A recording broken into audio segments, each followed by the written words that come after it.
Hello, welcome, good evening. I am Sanchari. I am back again to discuss mental health issues and mental illnesses with you all.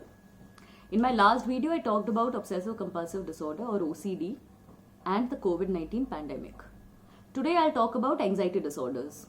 I'll talk about generalized anxiety disorder today and will cover the other disorders in my subsequent videos. This is not pertaining to the current situation per se, but it will probably give us more time to introspect and think about how we feel and how we think. We all have anxiety. In case of anxiety, every one of us is on a spectrum, on the farthest end of which is the anxiety disorder. When do we know that we have a normal reaction or a normal emotion? And when do we know that this is a problem? Now, there are certain distinct features for a problem. 1. It should be continuously present. 2. It should be severe enough to bother us, to cause distress. 3. It should be clearly more than how the situational reaction would be. And 4th, it should hamper, at least to some extent, our day-to-day functionality and our personal sense of well-being. For example, if I have a job interview tomorrow, I'll be anxious. Some amount of anxiety is alright. We all have it. When is it a problem? If that anxiety is so severe that I cannot prepare for the interview, or I fail to respond to my questions during the interview. If I have persistent anxiety even after the interview is over, maybe because I can think that it may have bad consequences or regarding something else, it should bother me. It should cause distress in me, and it should cause some hampering in my day-to-day activities. Whenever I am trying to do something, I am trying to think of something else, thoughts and worries should come. These will more or less be problems.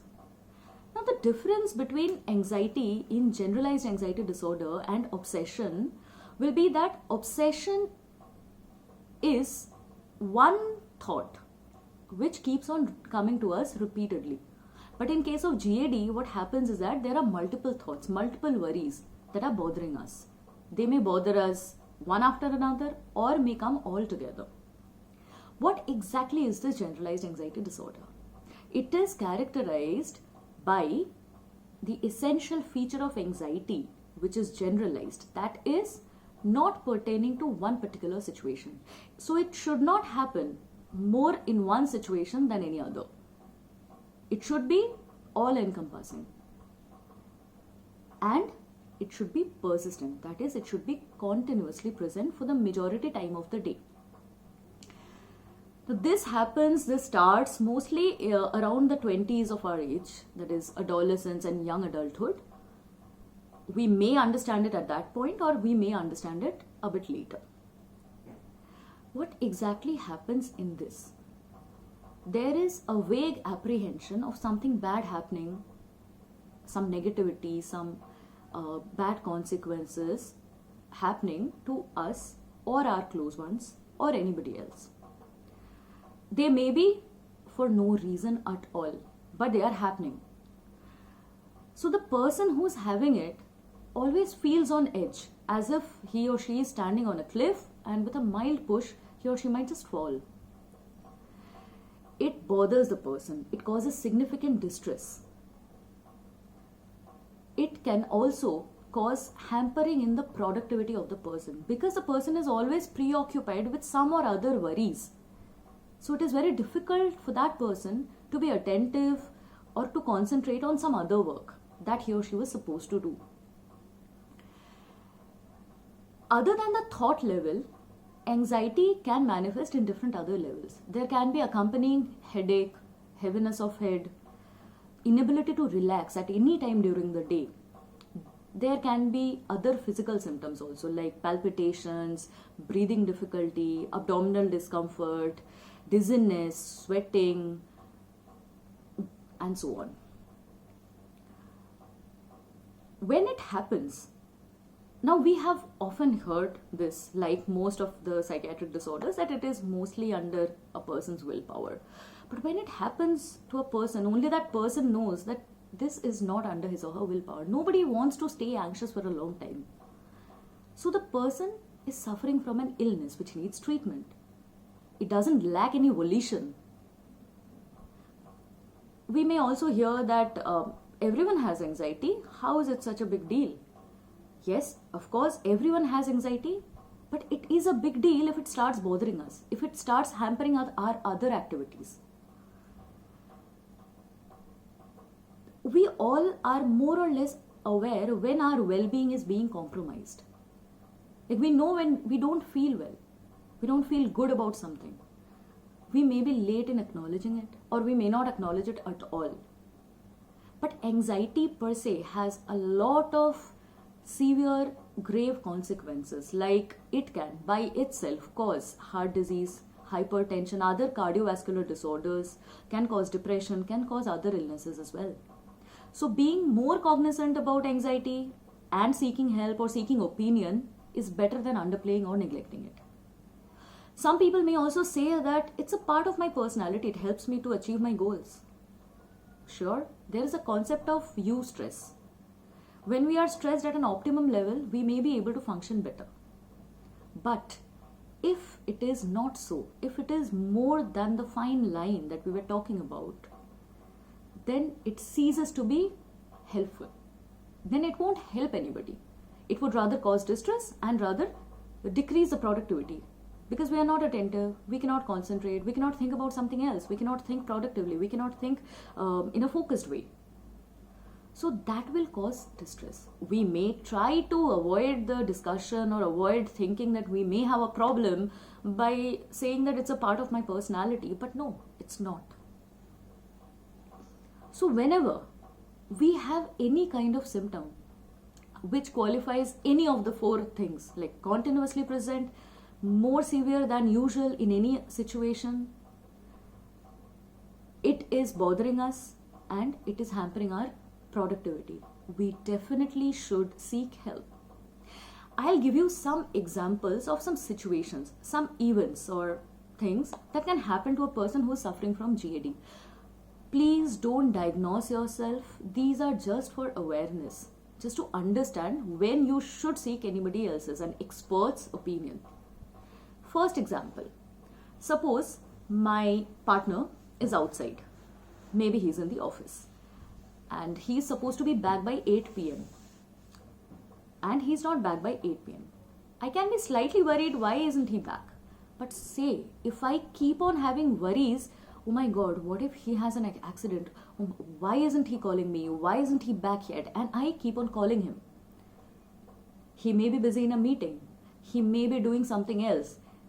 He can be engrossed in any other activity, but I can't take any of them into consideration. I am just bothered about the bad consequence that can happen to him, which I probably know somewhere deep down is unnecessary, but I am still unable to shake it off. I have not been able to, since the time that is happening, he is not back and I am not able to concentrate on any other work. I cannot work for the household, I cannot do my work, I cannot think about anything else, I cannot concentrate on other things that are pleasurable to us. Then it's a problem. Second example can be, suppose my partner is traveling.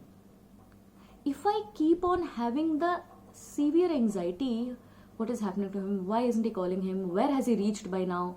He should have called me after he reaches every station or every port that he is traveling through. Then it's a problem. And as a consequence of it, if I can't work do my work, it's a problem. Sometimes it happens, it will be the third situation, that I am always feeling that there is something inside my head. There are jumbled up thoughts, worries, tensions inside my head. But I cannot pinpoint if you ask me what it is about. I cannot tell one source of anxiety that I am having, but I am having it all throughout the day. I am having, as a result of it, some heaviness of head, muscle tension. Sometimes I may have palpitations. I may feel dizzy. And I am not being able to concentrate on any other particular thing. I cannot think clearly. I cannot even tell between what thought is coming in my mind and what is rational, what is irrational. That is a problem. A fourth situation can be, say I get up in the morning and I know that I have a list of works to be done, and I start being anxious. Okay, I have to do this, and then I have to do that, and then I have to do that. How will I achieve so many goals in one day? How will I do all the things? It may also happen that before finishing one task, I am anxious about the next task that I am having to do. As a result of it, even when I am done with all my works, I'm still not able to relax. I'm just feeling that, what if I have missed out on something? Did I do this today? Oh, I think I missed out on definitely something, or probably I'll have a bad consequence of this thing tomorrow.